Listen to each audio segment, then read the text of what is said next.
एक ऐसा देश है जिसका कर्जा उसकी पूरी जीडीपी का डबल से भी ज्यादा है। 9 ट्रिलियन डॉलर्स का कर्जा। इतना पैसा कि अगर आप 24 घंटे हर सेकेंड $1 भी गिराते हो तो खत्म होने में आपको 2 लाख साल लग जाएंगे।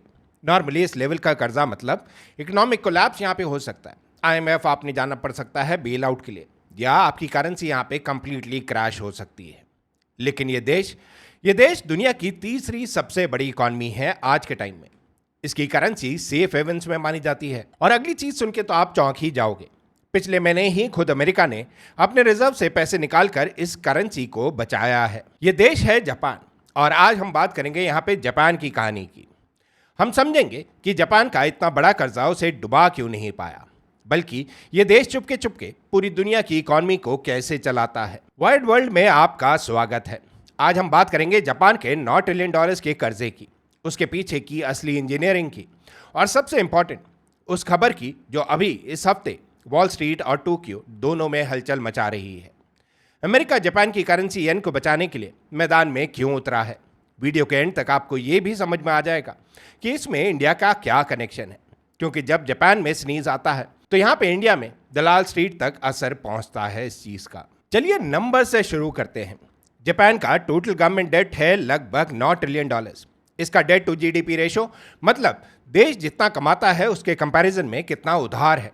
इंटरनेशनल मॉनेटरी फंड के 2026 एस्टिमेट के हिसाब से अराउंड 204%, और कुछ ब्रॉडर कैलकुलेशन में तो ये फिगर 230% के पार भी चला जाता है। ये नंबर थोड़ा सोर्स डिपेंडेंट जरूर है, इसलिए एग्जैक्ट डेसिमल मत पकड़ना, लेकिन बॉटम लाइन ये है कि जापान दुनिया का सबसे बड़ा कर्जदार डेवलप्ड नेशंस में से एक है। कंपेयर करो, अमेरिका का डेट टू जीडीपी है अराउंड 120%, इंडिया का है अराउंड 80%, जापान वेल 2 गुना से भी ज्यादा। अब नॉर्मली अगर हम लोग बात करें जब कोई देश इतना उधार लेता है तो 2 चीजें होती हैं, या तो इंटरेस्ट रेट आसमान छू जाते हैं, या फिर करेंसी जो है वो क्रैश हो जाती है, जैसे अर्जेंटीना या श्रीलंका में हुआ।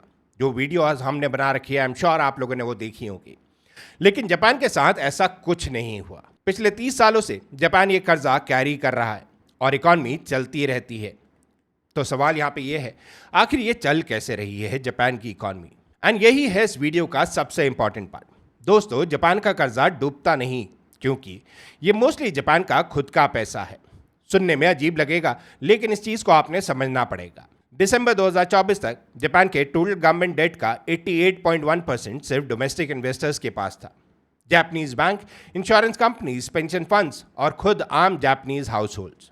और इससे भी बड़ा ट्विस्ट, खुद बैंक ऑफ जापान यानी उनका सेंट्रल बैंक अब रिकॉर्ड 53.34% सारे आउटस्टैंडिंग जापानीज गवर्नमेंट बॉन्ड्स को होल्ड करता है। 2013 में यह सिर्फ 11.55% था।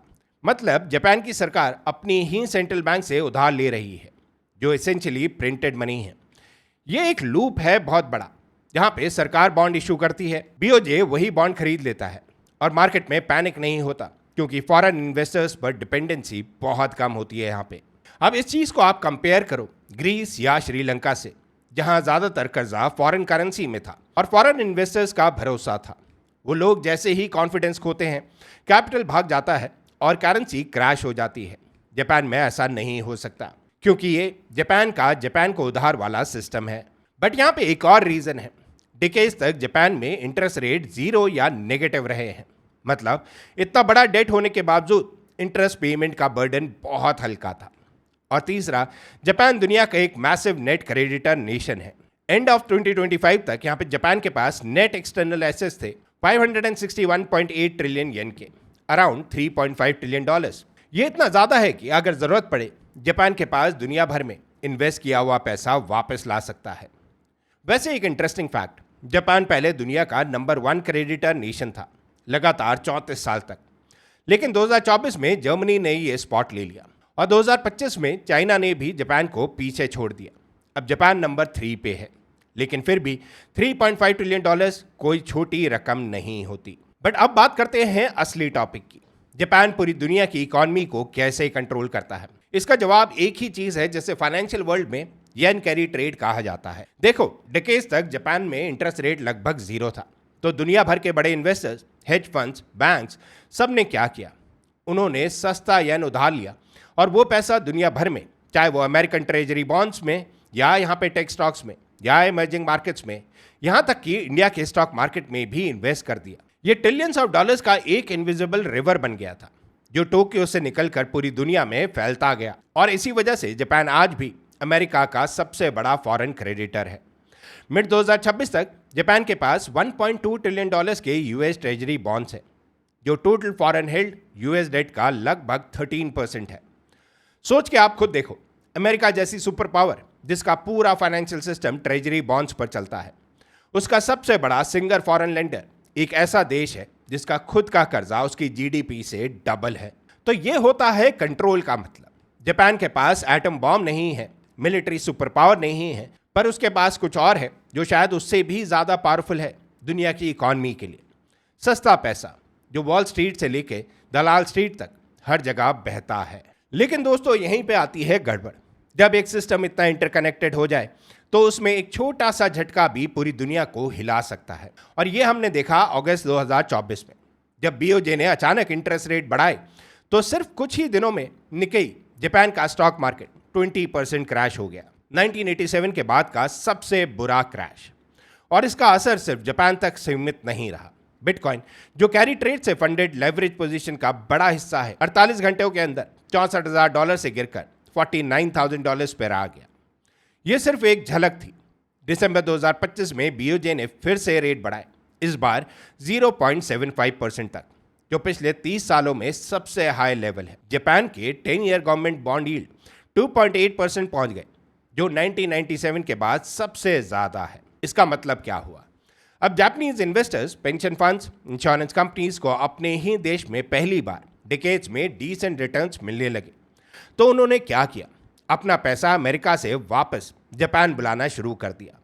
सिर्फ 2026 के पहले क्वार्टर में जापान ने लगभग $30 बिलियन के यूएस ट्रेजरी बॉन्ड्स बेच दिए, पिछले 4 सालों की सबसे तेज सेलिंग। और एनालिस्ट कहते हैं अगर ये सेलिंग इसी रफ्तार से चलते रही तो अमेरिका के 10 ईयर बॉन्ड यील्ड्स 20 से 50 बेसिस पॉइंट्स तक बढ़ सकते हैं, जिसका सीधा असर पड़ेगा American mortgage rates, car loans और क्रेडिट कार्ड इंटरेस्ट पे। अब हम आते हैं सबसे ताज़ा और सबसे ड्रामेटिक हिस्से में। 2026 में ईरान वॉर की वजह से एक मैसिव ऑयल शॉक आया। जापान, जो अपना ज़्यादातर फूड और फ्यूल इंपोर्ट करता है, इसकी इन्फ्लेशन तेजी से बढ़ने लगी, और वीक येन ने इस प्रॉब्लम को और भी बुरा बना दिया। जितना वीक येन होगा उतना ही महंगा होगा इंपोर्टेड ऑयल और फूड। रिजल्ट क्या हुआ इसका? येन अपने 40 साल में लोएस्ट लेवल पे पहुंच गया, डॉलर के अगेंस्ट 164 येन तक, जो लेवल 1986 के बाद कभी नहीं देखा गया था। और यहीं से शुरू होती है वो खबर जिसके लिए आप ये वीडियो देख रहे हो। 31 जुलाई 2026 को कुछ ऐसा हुआ जो पिछले 10 सालों से ज्यादा समय में नहीं हुआ था। अमेरिका और जापान ने मिलकर करेंसी मार्केट में इंटरवीन किया येन को बचाने के लिए। US treasury secretary Scott Bessent ने खुद कंफर्म किया कि अमेरिका ने जापान के साथ मिलकर येन खरीदा ताकि करेंसी वॉलेटिलिटी कम हो और पूरे एशिया के फाइनेंशियल मार्केट स्टेबल रहें। पर यहाँ एक ट्विस्ट है जो बहुत कम लोगों ने नोटिस किया।